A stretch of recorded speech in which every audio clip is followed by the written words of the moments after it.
Struggling with math? You're in the right place. Welcome to Explaining Mathematics, the channel where we simplify tough problems, break down complex formulas, and turn confusion into clarity. From basics to advanced topics, we explain it all step by step. Let's start solving.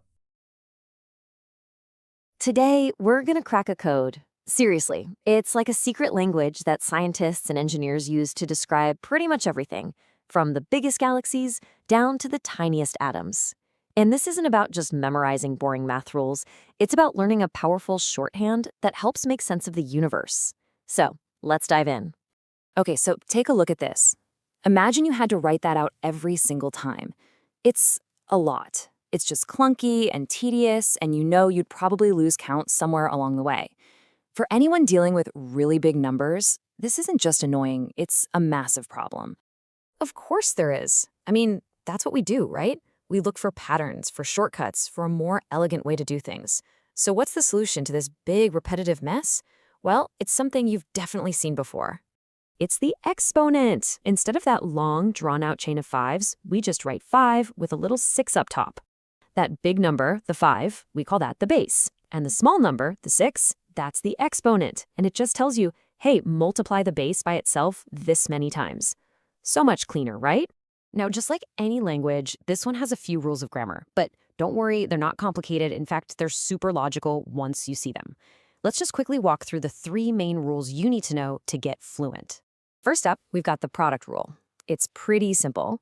When you're multiplying 2 powers that have the same base, like x here, all you have to do is add the exponents together. So x to the 3rd times x to the 4th is just x to the 7th. You just add the 3 and the 4. That's it. So if multiplying means you add the exponents, what do you think dividing means? Yup, you guessed it. You subtract them. That's the quotient rule. When you're dividing powers with the same base, you just subtract the bottom exponent from the top one. So x to the 6th divided by x squared just becomes a nice, clean x to the 4th. And the last of our core 3 rules, the power of a power. What happens when you've got a power that's inside parentheses and you raise the whole thing to another power? Well, in this case, you multiply them. So x squared raised to the 3rd power becomes x to the 6th, because 2 times 3 is 6. Easy peasy. Okay, so we've got the basic grammar down. Now let's add a couple more words to our vocabulary.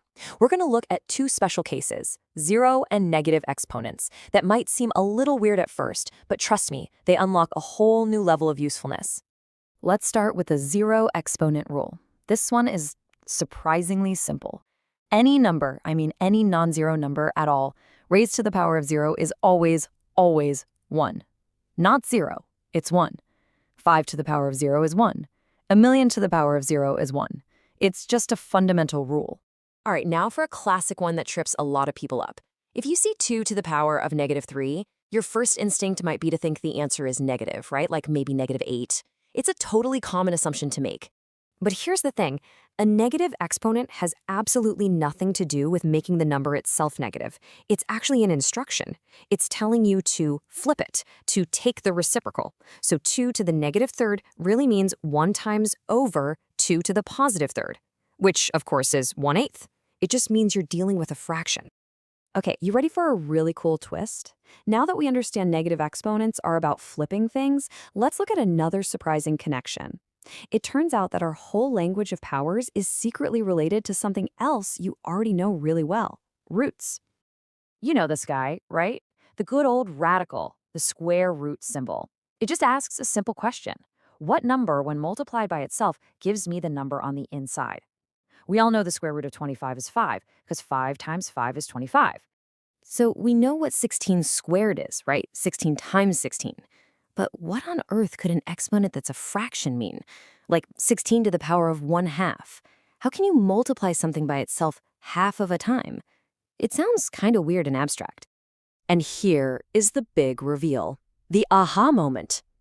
On the left, we have that weird problem, 16 to the power of 1/2. On the right, we have the square root of 16. And when you solve them both, you get the exact same answer. You get 4. This is the key insight. They aren't 2 different things at all. They're just 2 sides of the same coin. A fractional exponent is just a different, and sometimes more useful, way of writing a root. An exponent of 1/2 is the same as a square root. An exponent of 1/3 would be a cube root. It's that simple. So, we've got the vocabulary, we've got the grammar, now for the payoff. Let's see how this secret language lets us handle numbers that are truly gigantic and numbers that are almost impossibly small. I mean, look at a number like this, 450 million. That could be the distance to another planet or a company's revenue. Writing all those zeros over and over is just begging for a mistake. But with exponents, we can just clean that whole thing up. We can rewrite it as 4.5 times 10 to the 8th. That's it. This elegant shorthand is called scientific notation, and it's used everywhere. And what about the other end of the spectrum? Look at this incredibly tiny number. This could be the diameter of a cell. Again, trying to count all those zeros after the decimal point is a total nightmare. And this is where our negative exponent rule comes back to save the day. That microscopic decimal becomes a neat and tidy 3.2 times 10 to the -7th. See that? The negative exponent immediately tells your brain, hey, this is a very small number, something less than 1. It's an incredibly powerful language. And hey, just one last quick tip on becoming fluent. Just like good writing has good grammar, math likes to keep its expressions as clean as possible. That means two things: always simplifying radicals by pulling out any perfect squares you can find, and a little trick called rationalizing, which is just a fancy way of saying don't ever leave a square root in the bottom of a fraction. It's all about keeping things tidy. So let's do a quick recap. Exponents are just a super useful shorthand for multiplication. The laws of exponents are the grammar that makes them work. We figured out that negative exponents just mean flip it, not make it negative. And the big one, fractional exponents are really just roots in disguise. And all of this comes together to give us scientific notation, a way to handle absolutely enormous and incredibly tiny numbers. And that really brings us to this final thought from Galileo. He believed that math was the language of the universe. By getting a handle on exponents and radicals, we haven't just learned some random algebra topic. We've actually learned how to read a few more sentences of that incredible universal story. If this video helped you understand the topic better, don't forget to like, subscribe, and turn on notifications so you never miss a lesson. Comment below what topic you want explained next. Thank you for watching Explaining Mathematics. See you in the next problem.